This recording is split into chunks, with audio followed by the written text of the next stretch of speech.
Welcome back to Retrobytes. Before I kick off this episode, I just want to thank my Patreon supporters who made this episode possible. Without going too much into it, their donations of hardware and straight up cash have helped make this episode possible, but I don't want to give away too many spoilers yet. So here, enjoy the show. You may remember this McTerminal computer that I've got here. Came out of a fast food restaurant, ran one of the displays in the kitchen, probably telling the cooks what to make next. I tried desperately to retro game on this thing. I tried installing Batocera, that didn't work. I tried installing an old Linux and running the emulators natively, and that was awful. And so I decided that this needed an upgrade. The VIA 1 gigahertz CPU it's just too slow. So I was thinking, how about a Ryzen CPU?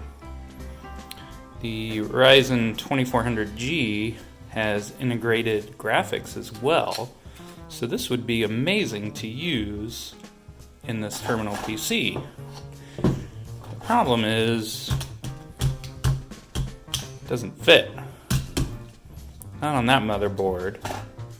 So that means I need a new motherboard.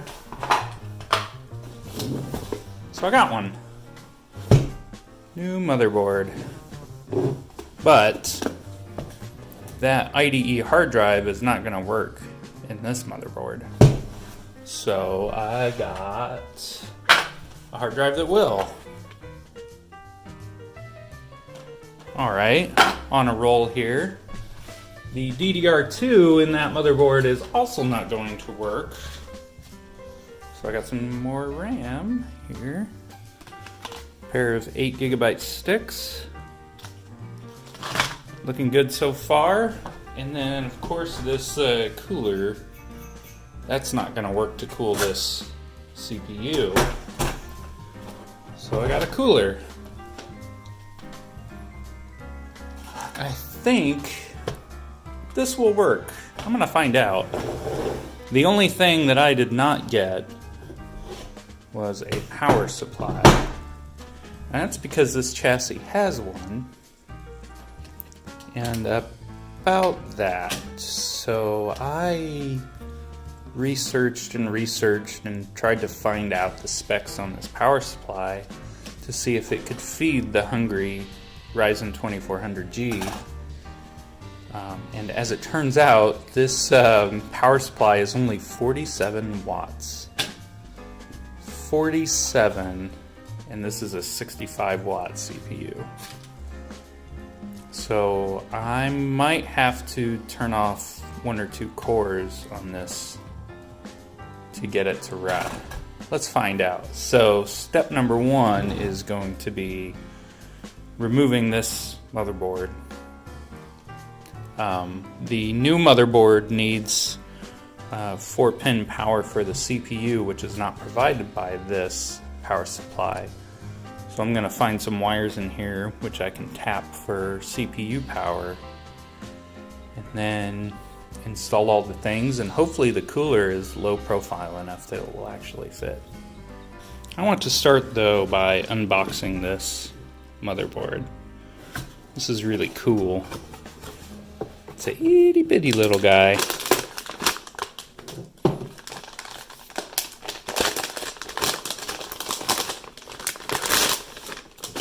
Oh yes. Look at that.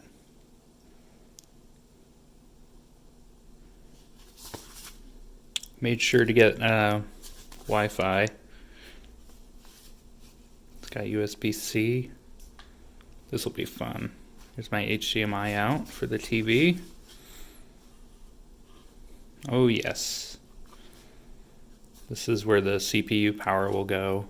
I'm curious to know whether this board will boot at all without the CPU power hooked up. I might try it.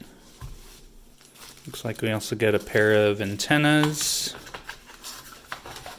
And then it's just a spacer, some SATA cables that we won't need, back plate, a screw for the hard drive, some documentation, including a CD-ROM. Who still does that? CD-ROM. Okay, let's open some more stuff. This is the lowest profile cooler I could find. This is the Noctua NH-Align-A for the AM4 platform. Nice presentation. Okay, a case badge there. I'm sure we can find somewhere to put that. It's pretty low profile. It's heavy. Wow, that's remarkably heavy. And I think this is possibly lower profile than what's in there. Ooh, that's going to be a tight squeeze. Oh yes. I can't wait to see if this works.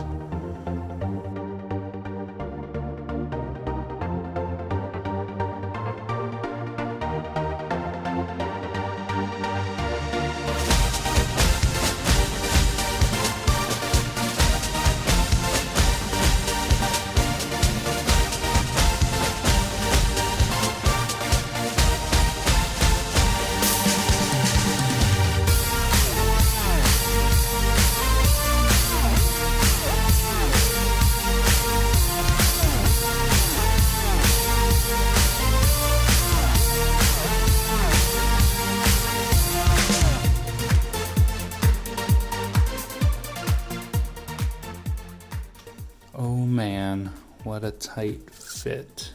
Look at the chokes. It does fit though. Oh no. It's so close. We'll see what happens when we install it. Maybe we'll just have a bulge. Screws to mount that. And I've got my 4 here. I don't want to reuse the ones that were holding down the other motherboard because of vanity, of course. Black screws.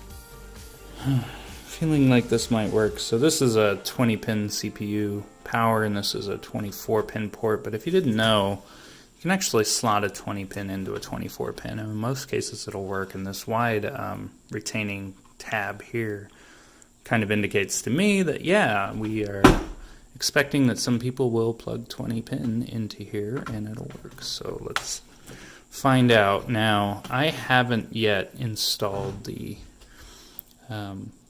CPU power. I have to tap these wires and find some power.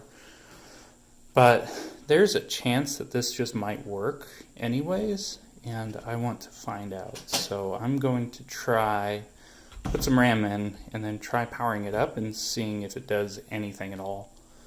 Just because I'm curious.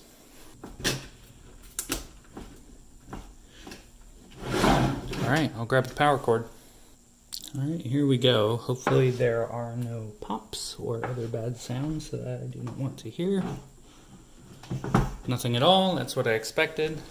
Don't have the front panel hooked up, so I'm just going to short the power wire. Oh, got it. Oh, nothing. Oh, it doesn't want to play.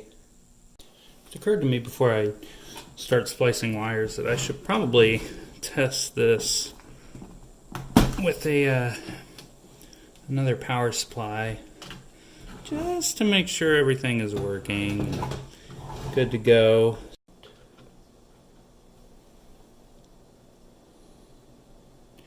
That's better.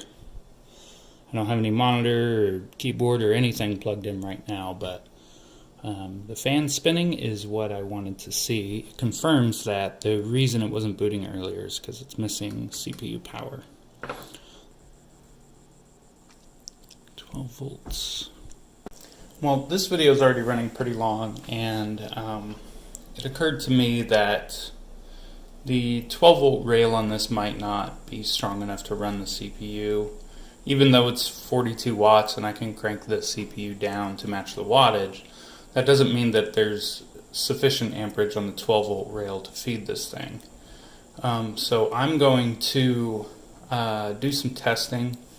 I'm going to use this other 200 watt power supply and get an idea of the current flowing to the CPU, get an idea of the requirements of the 12 volt rail, and make sure that this power supply can keep up with it.